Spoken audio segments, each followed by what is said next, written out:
Hello மக்களே! இந்த Wednesday ஃபிளாஷ்பேக்ல நம்ம எந்த படம் எடுத்திருக்கோம் அப்படின்னு பார்த்தீங்கன்னா, 1966ல சிவாஜி கணேசன் அவர்கள் நடிப்பில வெளிவந்த மோட்டோ சுந்தரம் பிள்ளை. வீடியோக்குள்ள போறதுக்கு முன்னாடி இந்த மாரி நீங்க மிஸ் பண்ண ஓல்ட் கிளாசிக் படம்லாம் நீங்க தெரிஞ்சுக்கணும்னு ஆசைப்பட்டீங்கன்னா, மறக்காம நம்ம சேனல சப்ஸ்கிரைப் பண்ணி வச்சுக்கோங்க. சரி வாங்க கைஸ் வீடியோக்குள்ள போகலாம்.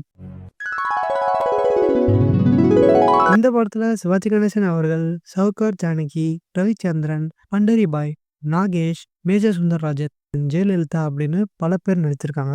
இந்த படத்த டைரக்ட் பண்ணது எஸ்.எஸ். பாலன் அவர்கள். இந்த படத்துக்கு மியூசிக் எம்.எஸ். விஸ்வநாதன் அவர்கள் பண்ணியிருக்காரு. சரி இப்ப இந்த கதைக்கு வந்தா, இதுல சிவாஜி கணேசன் அவர்கள் ஒரு நல்ல உழைப்பாலே வளர்ந்த ஒரு பெரிய தொழிலதிபர். அவர் குடும்பமும் ரொம்பவுமே பெருசு. இதுல அவங்க மகள்களுக்கு கல்யாணம் பண்ணணும் அப்படின்னு ஆசைப்படுறாரு. அந்த வேலையெல்லாம் நடந்துட்டு இருக்கப்ப திடீர்னு ஒரு விஷயம் தெரிய வருது. அதாவது சிவாஜி கணேசன் அவர்களுக்கு இன்னொரு ஒய்ஃப் இருக்காங்க. அவங்களுக்கும் குழந்தைகளும் இருக்காங்க அப்படின்னு சொல்லிட்டு. ஸோ இதுக்கப்புறமா இவங்க ஃபேமிலில என்னென்ன பிரச்சனைகள் வருது, கடைசியில அத எப்படி சால்வ் பண்றாங்க அப்படிங்கிற ஒரு ஃபேமிலி டிராமா தான் இந்த படம். இந்த படம் ஃபேமிலி ட்ராமாலாம் ரொம்ப விரும்பி பார்க்குறவங்களுக்கு கண்டிப்பா சூட் ஆகும். அண்ட் பாடல்கள்லாம் இந்த படத்துல ரொம்பவுமே அருமையா இருக்கும். இந்த படத்தோட கதை அமெரிக்கன் ஃபிலிமான தி ரிமார்க்கபிள் மிஸ்டர் பென்னிபேக்கர் அப்படிங்கிற படத்தோட கதை. அங்கருந்து ஹிந்தில ரீமேக் பண்ணி, அதுக்கப்புறமா தமிழ்லயும் இந்த படம் ரீமேக் பண்ணி எடுத்திருக்காங்க. இருந்தாலுமே இது தமிழ் ஆடியன்ஸ்க்கு ரொம்பவுமே பொருந்தக்கூடிய கதையா தான் இருக்கும். அண்ட் இந்த படம் இப்போ யூடியூப்லயுமே அவைலபிளா இருக்கு. நீங்க கண்டிப்பா அந்த படத்த செக் பண்ணி பாருங்க. ஃபேமிலி ஆடியன்ஸ்க்கு இந்த படம் ரொம்பவுமே பிடிக்கும். இல்லன்னா ஆல்ரெடி நீங்க இந்த படத்த சின்ன வயசுல பார்த்துருந்தேன். உங்களுக்கு இந்த படம் எப்படி பிடிச்சிருந்துச்சு அப்படிங்கிற